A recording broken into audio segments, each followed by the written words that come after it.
LiSTNR production. A warning. This episode touches on topics involving violence against women and sexual assault. So please listen with care. Hello, I'm Dan Mullins, Executive Producer of Crime Insiders. Welcome to our Rewind series where each Wednesday we feature an episode from our back catalogue. This week it's the bodies in the barrels in Snowtown in South Australia, the investigation that followed, and how it impacted our guest and the local community. Professor Roger Byard is one of Australia's most esteemed forensic experts, and he's been a leader in the industry for more than 3 decades. These days, he's spending a lot less time in the field and spending more of his days giving lectures and teaching the next generation of forensic experts. I got called by the head of major crime, and I was so green that I didn't realise when the head of major crime goes to a scene, you're in trouble. And he just said, look, I'm in a place called Snowtown, I've never heard of it. Up in the north, I'm in a bank vault and it's lined by plastic and there are all these drums. And I said, is it hydroponic? And he just said, doesn't smell like it. Then he said, well, do you want to come up? And I said, oh, not really. He said, what do I do? I said, well, just take the lid off. And I literally joked, if you find a foot, give me a call back. And 10 minutes later, he phoned back and said, look, there are 2 feet. And I thought he was joking. And he said, what do I do? I said, well, you've got the crime scene there, the body's crime scene in the barrels, so bring the barrels down. And there were 6 barrels and they brought them down the next day. What initially led the police to that abandoned bank vault? The perpetrators, it's Bunting and Wagner and Vlasakis, it was a very complicated sort of activity they were getting up to. They were torturing people, they were trying to get their social benefits, and they were recording messages and playing it to people. But it was also very stupid because they were preying on people that were known to them. And they had been driving around the countryside with the barrels in the back of a trailer. And all their friends are saying, what is that? And they said, oh, it's just some barrels with roos in them. So again, they weren't really covering their tracks all that well. And I think they'd been watched by the police for some time, and then they realised they were in the bank vault and went in and found it. We knew from the police they'd put acid into the barrels to try and dissolve the bodies, so we didn't know how toxic it was, so we had to get it tested. And the barrels are pretty heavy and big, so one of the problems was, how do we actually empty these barrels? Because mortuaries are not designed to lift barrels and to process barrels. So how do we empty them and yet not lose any evidence? So we managed to sort of manhandle them into the mortuary and then just put them on the side, and we had sieves, and we just then drained the fluid out, sieved the fluid, looking for anything in there, because, it could be a lot of evidence. It could be bullets that come out. There could be anything. What you do with a crime scene and with a homicide autopsy is you document everything as you go. So obviously at the crime scene, everything had been photographed, dusted for fingerprints, and brought to us so we could handle the outside of the barrels. So as you say, the barrels were very heavy. So they were carried into the mortuary. The lids were taken off. The top was photographed to see what was actually floating around inside, and then very gently leaned over, and the fluid that was coming out was sieved to get any evidence there. And there were a lot of extra materials with the bodies. There were gags, there were thumb cuffs, there were handcuffs, rope, a lot of gloves that they'd used. And so one by one, we just took each barrel, we labelled them, they'd be given a mortuary number. There might be 5 separate pieces in one barrel, and then the question is putting them together. And so if in barrel E you had a body that didn't have a foot, and in barrel A you had the foot, then, you could compare the two. But they were kept quite separate until we'd actually taken all of our samples. We took our DNA samples, although that didn't work. We photographed them all. We removed evidence like the ligatures. We looked for evidence of torture because we knew from the police record that they had been tortured. There was an allegation of cannibalism. Jamie Vlasakis said that the last victim had had a piece taken off him and they'd actually cooked it up, Bunting and Wagner. That wasn't really focused on in court because of the appalling nature of it, and I think the jurors were quite upset, so they had enough evidence rather than going into that. But there were all sorts of things that we were actually looking for, and so we did that over a number of days, and then each case became a separate case when we reconstituted the bodies, and a report was drawn up about how the bodies were removed, then what each individual body showed, and then a likely cause of death any injuries, any evidence of torture. It was a very strange environment in the barrels because it's anaerobic. There's no oxygen. So it's not like a body just lying out and getting bacteria taking off and insects coming in. So they really just sort of dissolved rather than putrefied. So if some of them were preserved, though, did the acid actually have the opposite effect on parts of the bodies? Look, I think it was the lack of oxygen. They didn't put enough acid in. One thing that it did do, or the environment did do, is it made DNA not possible to perform because the DNA had denatured. So we couldn't use DNA to identify the bodies. People say, well, you use DNA to identify dinosaurs. Why couldn't you do it with the Snowtown? But different conditions of burial. We've had a DNA identification in a gumboot that came out of the Great Australian Bight that had been there for 10 years. But it was in a cool environment on the bottom of the ocean, whereas this was no oxygen, not cooled. And so the DNA had broken down. So we used dental not circumstantial, but tattoos and those sort of things. Also, the police had a pretty good idea of who these people were because there were people missing in the community. So that helps. If you've got a list of possible victims, then you can go through them one by one and match them. Can you just briefly explain what denatured actually means? It's a fancy term pathologists use to keep most people from understanding what we're talking about, and it just means broken down. If some of the bodies still had tattoos and things like that, markings on them, I'm just trying to work out, was there no bone marrow left? So there was nothing to sample at all that had DNA in it? Just the conditions were such the DNA had disintegrated. As I said, everything was sort of dissolving, and so that's what happened in that case. So we were very surprised because we thought that would be the gold standard. But sometimes it doesn't work, and sometimes, for example, in disaster victim identification exercises, you've got to rely more on dental and fingerprints. What sort of period of time? Obviously, it would have been extremely difficult to work out within a rough estimate even. What period of time had some of the bodies been in the barrels? Well, if you follow forensic programs on TV, clearly they died at 2 minutes past midnight 3 weeks ago, plus or minus a year or two. It's impossible in those circumstances. We knew that they started murdering in 1992. There was Clinton Tresice, and he was buried up at Lower Light. And we knew that they'd been taking out people up until 1999. So there were 2 people buried at Waterloo Corner. There were 8 people in the barrels, and there was another victim that they'd hung that was thought to be a suicide until it was realised that he was part of their group. So they'd been doing it over a number of years, and so the later bodies, of course, were much better preserved than the earlier ones. In this case, a lot of people were wondering why, and it was initially assumed that the victims were killed for their Social Security benefits and they were accessed. But it sounded more like they were targeted. They were either family members, peripheral family members, friends, acquaintances, or recruited into the group to become victims. And sadly, a number of them had mental illness, paranoid schizophrenia, limited physical or mental capacities, and yet these killers seemed to proclaim that they were doing the world a favour by ridding the world of what they deemed pedophiles or LGBTQI. But in essence, it could have been obesity, it could have been anything that dragged these people into their net to become victims.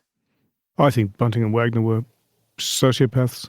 I think they enjoyed doing what they did, and I think they may be using excuses, but I think it was just they wanted a cohort of victims to do these appalling things to, and they did. Certainly Bunting, said that he didn't like pedophiles or anybody in the gay community, and so he was, improving the world, but he was just enjoying himself. And that's the problem with these people. They have no social conscience, and you often can't work out why they're doing things. They just do it because they want to, and they want to hurt people, they want to humiliate people, and they want to kill people. Obviously, a lot of these bodies were concealed. Someone was hanged, someone was buried in shallow graves. How are you challenged then to do your job of the cause and manner of death with each of these barrels? As I understand it, the causes of death were so different as well. Well, some of them we just didn't know. So you just say undetermined because you've got a body that's incomplete and you really don't know what's happened. This is what happens in natural death. If somebody, a reclusive person dies at home and they have dogs or cats around, the animals will tend to feed on them. And, if you don't have any internal organs left, I can't tell whether you've had a heart attack. With the Snowtown cases, some of them had handcuffs on, some of them were gagged. There was material forced down their throats. So in those cases, you knew, and rope around the neck, that there was ligature strangulation and choking. In terms of the shallow grave, were you involved with those cases themselves individually as well? There are other victims who weren't necessarily linked straight away with them. Yes, with one of the bodies from Waterloo Corner, there were two bodies buried quite deeply. Clinton Josias was very early. I wasn't working at forensic at that stage. He was the body found at Lower Light. And then the hanging case was, I think they'd hung him from a tree, so he had a past history of depression and suicidal ideation. So it was thought that he had committed suicide. There was nothing to suggest otherwise at the time.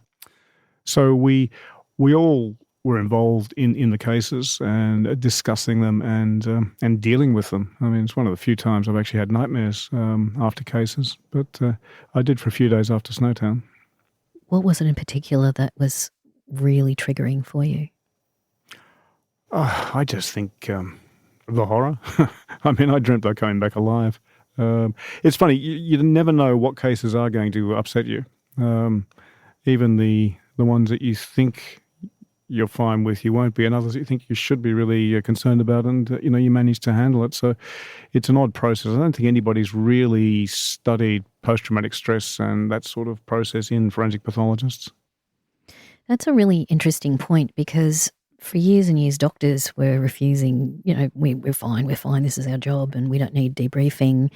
Nursing were always way quicker to debrief and look after their own.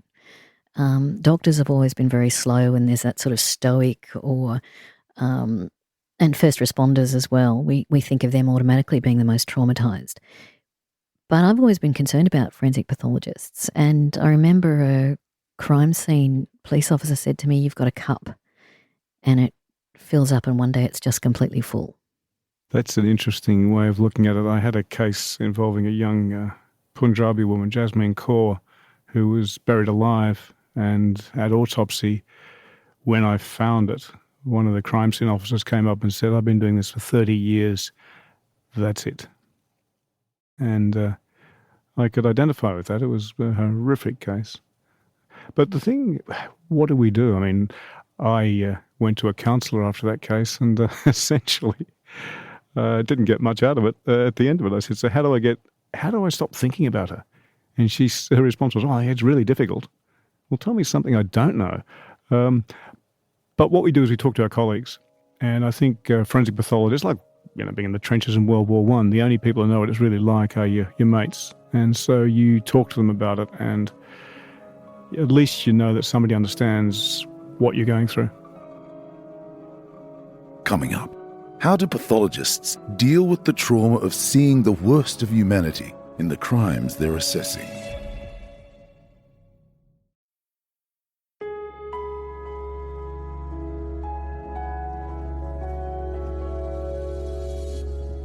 How did the case of Jasmine Kaur come to your attention and the police's attention as well? Well, it's a case I can now discuss because it's been through the courts. Tavrik Singh was sentenced a month ago to 22 years in prison. I was called one evening about a failed suicide pact, was the story that I was told, that two young lovers decided to commit suicide, and the young woman had, and he'd decided not to, which sounded like nonsense to me and the police. But he then took us to a shallow grave up near Hawker, which is north of Adelaide, and an area in a creek bed. And so we excavated and we found her body blindfolded and restrained with cable ties, sitting in this shallow grave. And it was quite clear what had happened, and the police did a very good investigation, and it's in the court record that he was seen at Bunnings on CCTV footage the day before buying the cable ties and the shovel. So it was completely premeditated. But this poor woman had a very difficult time she was in the back of his car for 5 hours in the boot before she was taken to this gravesite and could hear him digging the grave and then buried alive. I mean, buried alive is it's the worst nightmare people have. If you are buried alive, what chance do you really have of coming out of that or surviving? Well, it's interesting because I've just written a paper on it, and there's what do you mean by buried alive? I mean, you can be buried alive in an earthquake and you can survive for days. You can be squashed under a mudslide and die very quickly. In her case, I think the horror would be the build-up to it. I think once the soil was in her airway, she would have died reasonably quickly. So I think that when it came to the end, that would have been a quick process. But the fact that she was aware of what was going on, I think I think the judge said it was one of the most terrible cases he'd seen, and certainly I think it's probably the most terrible case I've seen. How does a jury cope with that sort of information that you're presenting? It was interesting because initially he pleaded not guilty, but in South Australia you can elect to have a judge alone or a jury. And so it's a sort of a tactic used by the defence, which they choose. In this case, because he'd pleaded guilty, there were just submissions from both sides, and it was, given to the judge. And if he pleaded guilty, then certainly he gets a life sentence. But then there's the question of how much should be added to that. All I could glean, this is my reading for the defence, was that he was a young man and he was very upset when she terminated their relationship. And I understand she did it very nicely. But I think it's the old philosophy, well, if I can't have you, nobody will. In India, of course, where he comes from, acid attacks are often provoked by rejection. So I just think that he did the unspeakable because he was, as you say, insulted or offended. He had no psychiatric grounds that were accepted. The really strange thing was that he had an exemplary record before that. He worked hard, he got a degree. People said he was a nice young bloke. However, a nice young bloke until he wasn't.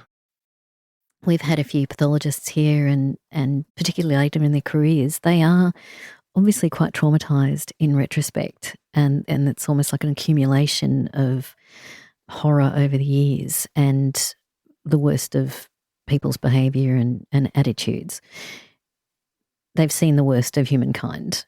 And it's interesting to me that a lot of pathologists then go and do war crimes, mass graves, and try and solve, or strangers, try and solve problems from the past to still get some closure for relatives or some information and identification for relatives even generations removed. Well, it's interesting. I mean, I was involved with the War Crimes Commission in Bosnia-Herzegovina a couple of years ago now, and the politics of those is extraordinary. So, yes, you're trying to get closure. But I think the thing about getting older and carrying the burden, my area of expertise is pediatric forensics, and I find it harder now to deal with babies than I did when I started. Because when I started, I thought, ripper, I'm going to find out the cause of this. I'm going to work this out. Here's the challenge. Now I see a dead baby in my mortuary, and I think, I'm probably not going to be able to find out what's happened here. And I meet with the parents. I've done that for years, and they say they want to ask me questions. What they want is they want to see the person that looked after their child. And they want to know that this is not a case.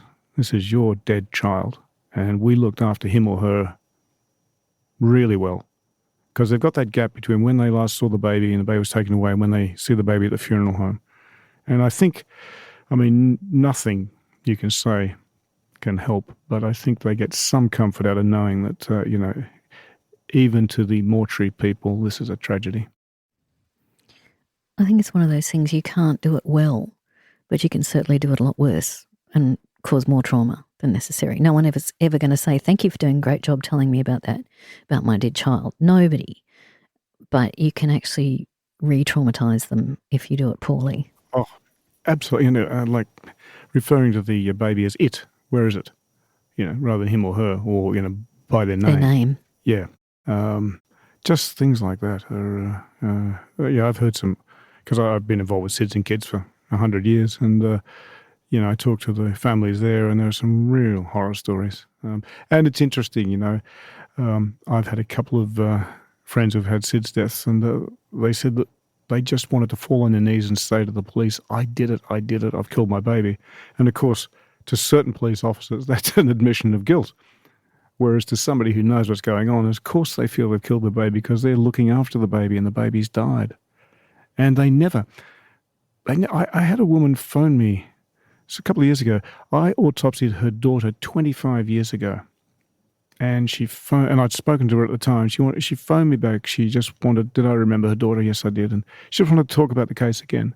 And she said, there's not one day that goes by when she doesn't imagine what her daughter would have been.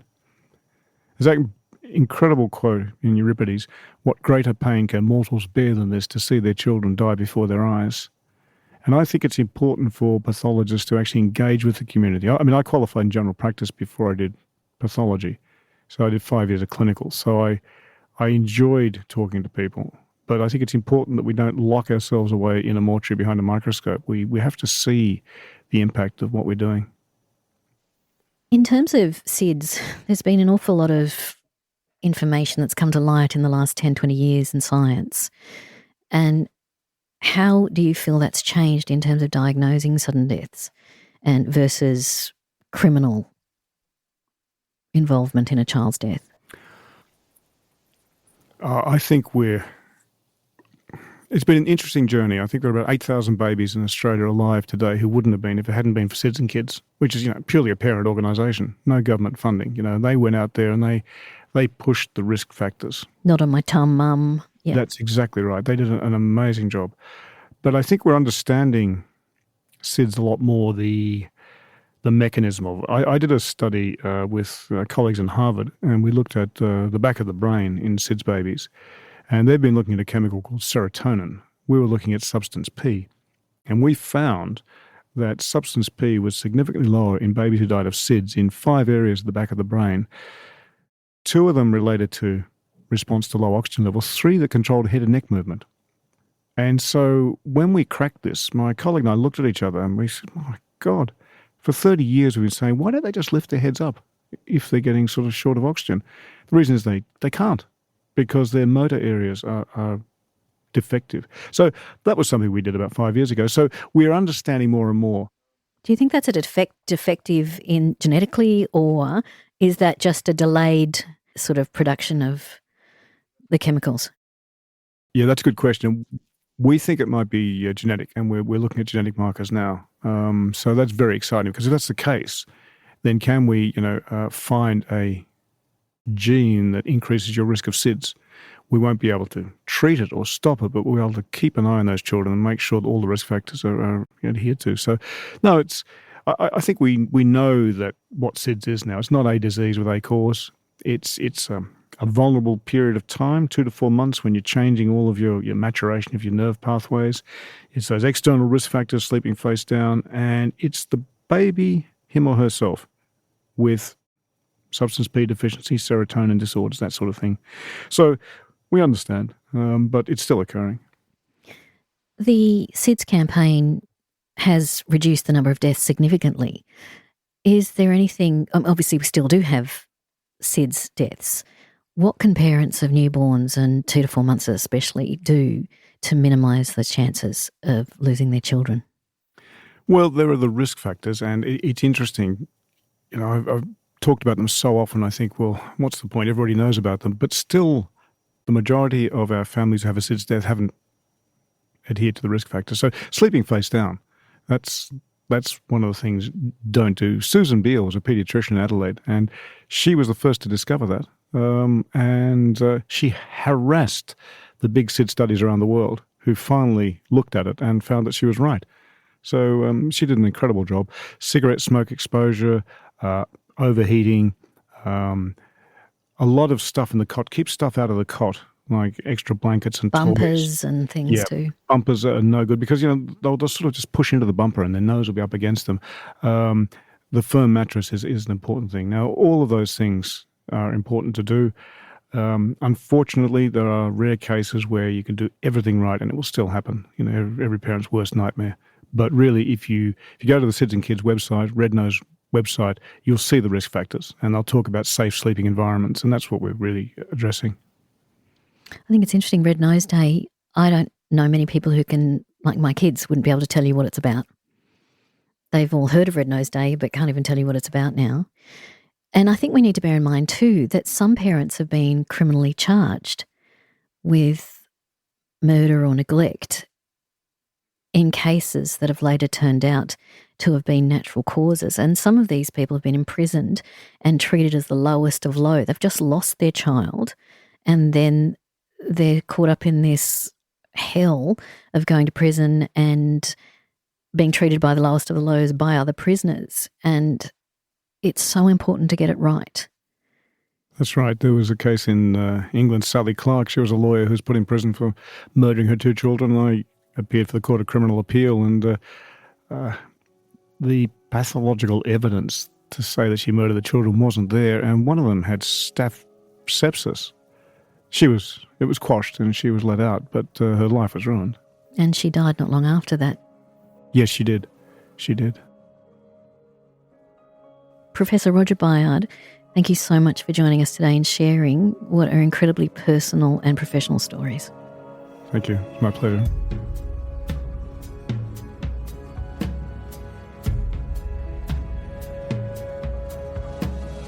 That's all we have time for in this Rewind episode. If you know someone who loves true crime, recommend our series to them. And check out our videos by searching LiSTNR Crime on TikTok or Instagram. I'm Dan Mullins. Thanks for listening. Just before you go, I wanted to let you know about an amazing new podcast the team here at LiSTNR has released. It's called Crime in Focus, Killer Charm. It's a fascinating story about a woman named Sharon Graham, or Muffin, who convinced a lover to kill her ex and another to aid in the cover-up using a wood chipper. It's a tale of manipulation, greed, and control that asks how someone can be capable of this awful crime, and if anyone saw the signs before things turned fatal. Crime in Focus, Killer Charm is out now, only on the LiSTNR app.